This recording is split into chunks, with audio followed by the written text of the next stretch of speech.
Welcome to Think Big with Dan and Qasim. Join hosts Dan Melnick and Qasim Masood as they explore big ideas, limitless possibilities, and engage with visionaries, entrepreneurs, and thought leaders who dare to dream big, get inspired, motivated, and find practical tips for personal growth.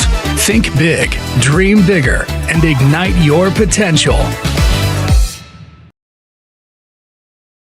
Welcome to the Think Big with Dan and Qasim. Today, our guest is Chris. Chris, how are you doing? Oh, I'm good. And yourself? I'm doing well, thank you. So, Chris, let us know where you live and what you do. Okay. So my product, Audition AI, it's a secure enterprise compliant AI solution. Awesome, that's great. So, let me know what is your role in your organization and what are your core responsibilities in your business? I'm working at a company called Saberin Data Platform, and it's a team of around 50 people. My primary responsibility is head of sales, strategy, business development. So really trying to, break into different verticals and create brand awareness and of course make sales. Awesome.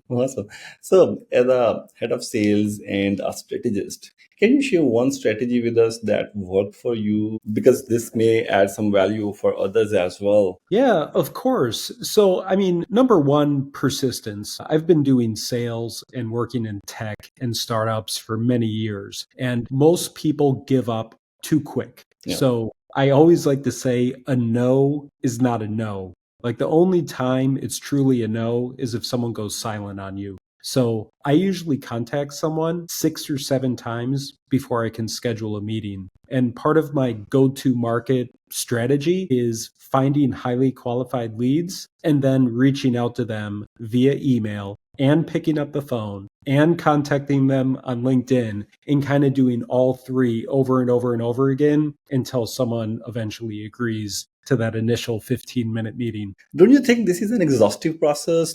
Because sometimes people react very badly as well, which is sort of demotivating thing. So what do you say about this? I guess it depends on the personality. The reward is so great when someone uses your product, and of course the financial benefit, that I feel that it outweighs any cons. But yeah, absolutely. It can be a bit exhausting. That being said, this is sort of a shameless plug, but using AI, you can really sort of automate a lot of that process. You can create email sequences. You can set up those gentle reminders to say, hey, you got to reach out to that person again today. So it cuts down on that manual data entry that it used to be. Yeah, and in this case, obviously, AI is not going to embarrass. Yeah, for sure. Can I share one more story too? Yeah, go ahead, please. Is, just don't be afraid to embarrass yourself. So it's like, I can share one success story where when our product was in its very early days and it still had like some maturing to do, especially around like the UI, it kind of looked a little too devy, there was a prospect that I really wanted, and I was able to get in front of them, and they were unimpressed with the first demo. So then, we made some changes, and I got on my hands and knees, and I basically begged for a second meeting, saying like, it's an entirely new product. And they agreed, and I hyped it up so much. They brought in everybody from like the COO to CTO. There was 14 people in the room. And when I got on, I had technical difficulties and like literally nothing worked. Like not a single freaking button worked. I just totally fell flat on my face. But still, I didn't give up, So after that, I was very apologetic with the technical difficulties, and I offered a couple of free licenses for a month, which they actually took. And then I kept on them, and I found out they were going to be at an event. So I invited myself to the event just so I could get in front of them. And when I was at that event, I found out a very important piece of information, that they were looking for a solution to do a very specific thing, like essentially have AI take like a Teams transcription and automatically email it. And I guess there was nothing out there, but my solution does that. So once I found that out, I said, hey, we can do that for you. And you win the deal. You win the deal out of it, So I think there was like so many mishaps where most people just would have walked away with their tail tucked between their legs. But if you just keep on it, you can win that deal. And that's what you have to do in the startup world. That's awesome. So this is more than something more than consistency. It's like keen observation as well. Obviously, you have to keep an eye on your prospect, and just like you knew that your prospect is going on an event, and you should be there to just face him. So, well, that's an awesome thing, and I believe that's a good advice as well.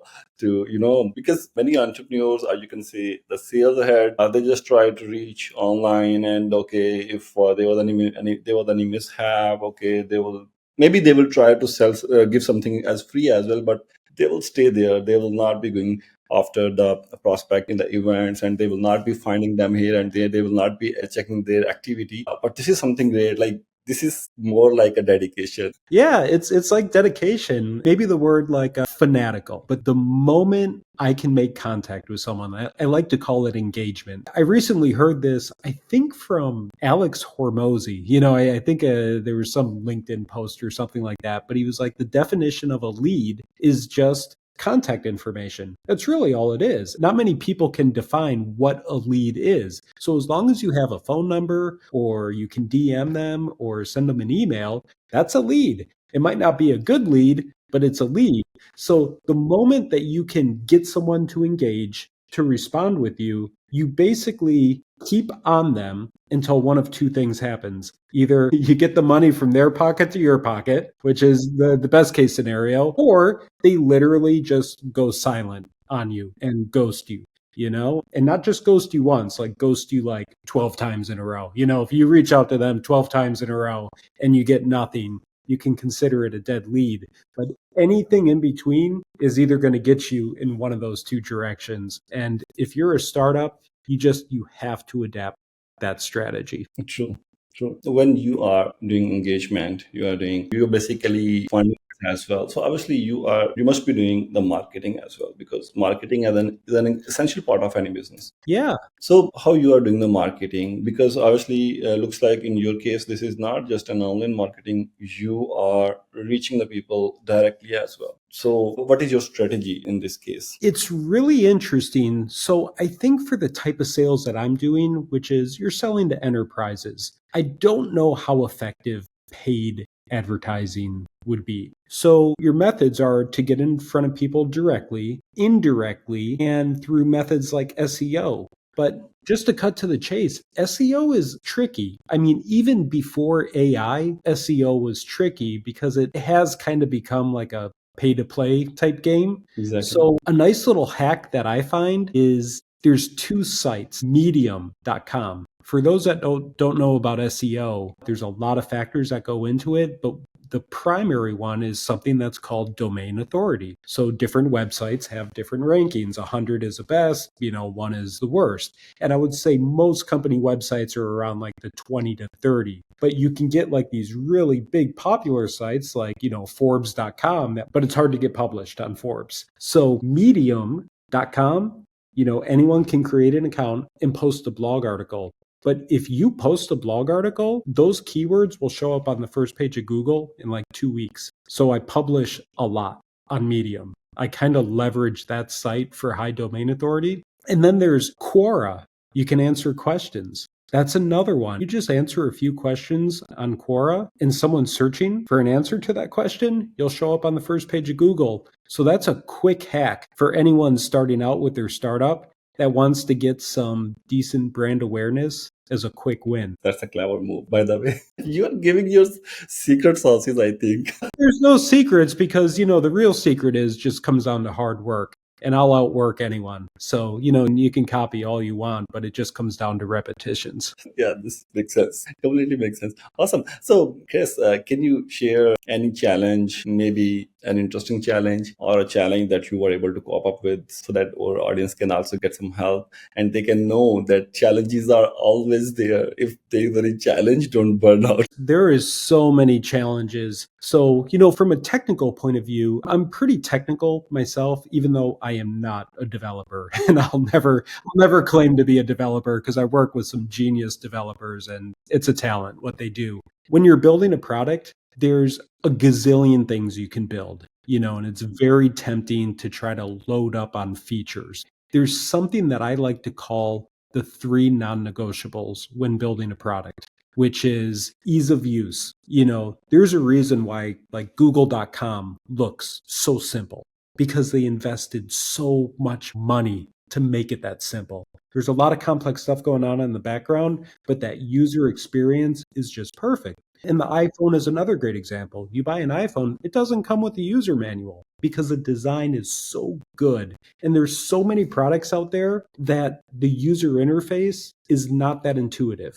So I would say whatever it is you can do, just keep stripping away until it's just so simple that it's like childish. And then you got a good product. So ease of use. The second thing is speed. Man, everything is measured in seconds. So if it's not as fast, if not faster than whatever your competition is, it's game over before you even begin. And then the third thing is flexibility. So it's not so much how many features you have, but like how much control a user has over the features that you do have. A great example is like ChatGPT has a dropdown to select the different models. How many people are actually using that model manager? Not many. Everyone's just doing the default like 4.0.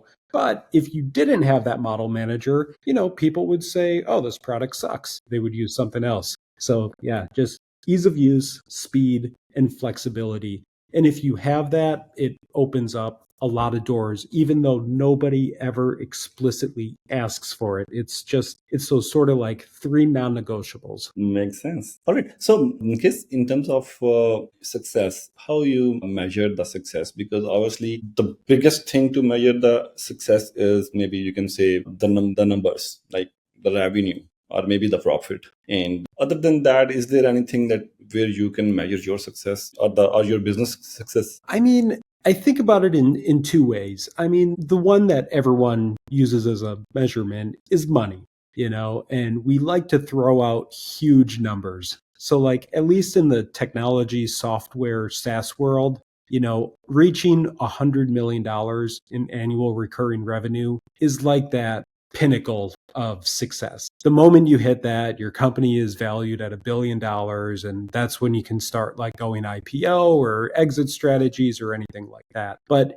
too many people focus on that huge big goal first. And it's like, to me, it's much easier to hit those milestones. It's much easier and achievable to say, well, let's get our first 1,000 users first. Then let's hit our first million in revenue first, and you keep, every time you achieve a goal, you make a new goal. Makes sense.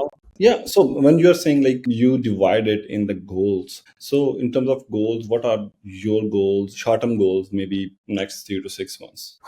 3 to 6 months. So what I'm dealing with specifically for a challenge and a goal is the whole world is at the beginning of their AI journey. Yeah. My goal is to get Audition AI into as many businesses as possible and to scale a team. So the biggest challenge I'm dealing with right now is indecision. I think it's fear of missing out that's happening because I don't get in front of one person during my discussions. I get in front of a committee. I'll get on a sales call and there'll be 10 to 15 people in the room. And what's really happening is it's hard to talk to any one person because compliance is going to want to hear certain things. Operations is going to want to hear another thing. The IT department is going to want to hear another thing. And then you just have some regular employees that, are AI evangelists and they like ChatGPT and they just want to use ChatGPT. So it's very hard to navigate those conversations. And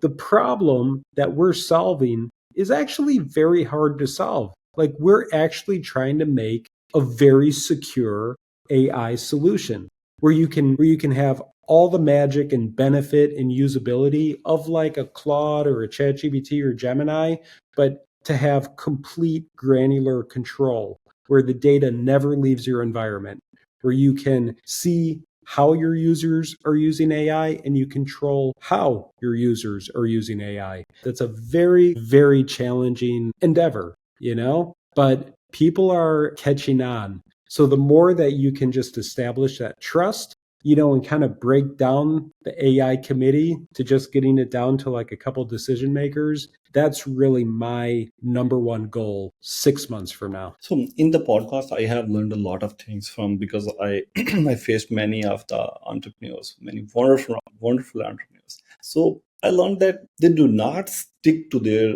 defined goals. They keep changing their goals as well. Like many people said that they keep changing their goals as well. For the short-term goals, they keep an eye on the market, and as per market and the trends, they keep changing their even short-term goals as well. So do you think, because I tried this in this case for the short-term goals, for long-term goals, yes, we can change for sure. But in terms of short-term goals, I thought like there is a big difficulty when we make any changes in the short-term goals. It directly impacts on multiple things, in fact, because in this case, I'm not achieving even the new goal and the old goal, and there's a mess at the end. Like for me, it was a bit difficult to manage changing the short-term goals. So what do you think? Do you ever change your short-term goals as well? I don't think we're ever changing our goals, but we might be adjusting our. So I can share an example. And I think too many businesses make this mistake where something isn't working and they're like, we need a new strategy. And it's like, I don't think you need a new strategy. You just need a new message. You just need a new way to present the idea. You might be talking about it. This is getting interesting. Please go ahead. Yeah, like you might be selling like the glass is half full, where you might need to be talking like the glass is half empty, but it's still the same thing. It's a glass with water, just how are you looking at it? So this isn't about this business I'm in now, but this is about previous business I had. I used to be an MSP providing tech support to small businesses. And I hit a point where I was struggling with sales. Like for the first time ever, I was losing clients. I wasn't getting new clients. The clients that I had were like reducing their retainer. And a lot of it wasn't necessarily my fault, but just because of like economic conditions, things going on with like the COVID-19 virus and stuff like that. But still, I was definitely feeling it. Revenue was on the decline. So I sort of had this observation, this shower moment where kind of related to the gym industry. Like, what do gyms sell? They sell memberships. And they're relatively cheap, $100 a month for your gym membership, come whenever you want. But gyms always struggle with churn. They always struggle with people trying to cancel their memberships and that kind of stuff. But you have all these fitness studios, the cycle bars and the yoga studios, Pilates and all that stuff. And what's interesting is none of those places sell memberships. They sell classes. And you can buy an individual class. You can buy like a 3-pack of classes. You can buy a 10-pack of classes, but you can't buy a membership. And those places there's lines out the door, always. It's a really genius model. So I was dwelling on that and it was like, how could I apply that to my business? And I just kind of had this idea where it's like, what if I just sell like 10 packs of support hours instead of a monthly retainer? Just kind of like use it when you need it type hours. So I tried that and people kind of didn't get it at first. So I was like, okay, I need one more thing. And then I came across this idea of, in the IT world, every small business owner has been burnt by IT somehow. And it usually comes down to they had this great guy who handled all their IT stuff, but then one day he just disappeared and they were in a jam because, he kept all the knowledge in his head. And they didn't know where their domain name was hosted. They didn't know like their website expired and they didn't even know how to renew it. They had like all this stuff where they just felt so powerless. And I heard that time and time again. So I combined my 10-pack of classes, my 10-pack of like tech support hours with a do it with you service model. Instead of do it for you, I'll do it with you. We will screen share. We'll do it together. You own the tech stack. I'm just managing it and guiding you along. And when I did those two things, sales exploded. But the funny thing is, two things happened. One, my actual service offerings didn't change. I was still the same guy, same company doing the same stuff. It's just how I presented it. And literally like sales like 10x. And then the second thing is people are busy. So they like the idea of a do it with you model. But 9 times out of 10, I would jump on the phone with someone and they're like, I really want to learn this, but I'm busy and I got to go put out a fire. Can you just take care of it for this call? And then next time we can like circle up. Sure, of course. And I would just end up doing it for them, even though they were hiring me to do it with them. So I ultimately kept the business exactly the same. I kept my strategy the same. I kept my goals the same. I just adjusted the messaging. Well, that's clear. That's a very good message and good strategy as well. Awesome, Chris. I really enjoyed it. So, at the end, can you please give a biggest piece of advice to our viewers who are entrepreneurs or maybe dreaming to be their own boss? Health is most important. Okay, so we're kind of stuck in this hustle culture and we see people like Elon Musk. It seems like they never sleep. It's like they can eat candy and sleep an hour a day and like function. I don't know. Maybe he can, but I think for most people, you need to prioritize getting enough sleep, eating healthy, and moving, because the reality is you can still function a business if you don't have money for a period of time, or if you don't have clients, or if your product has a bunch of bugs. Like, you can still move. You can still keep putting one foot in front of the other. But if you don't have your health, you don't have anything. You can't do anything. So you really, really, really need to prioritize your health. And that's something that I've seen too many of my friends and colleagues and networks, they didn't prioritize their health and they ended up paying for it later on, especially when you get my age, where you're in your mid 40s, that's when stuff can start to happen. So take care of yourself. Awesome, Chris. Thank you so much. I really enjoyed it, and I would like to let our viewers know about how they can reach you. So please let them know how they can reach you. You can share your email, social media handle, website, whatever you want.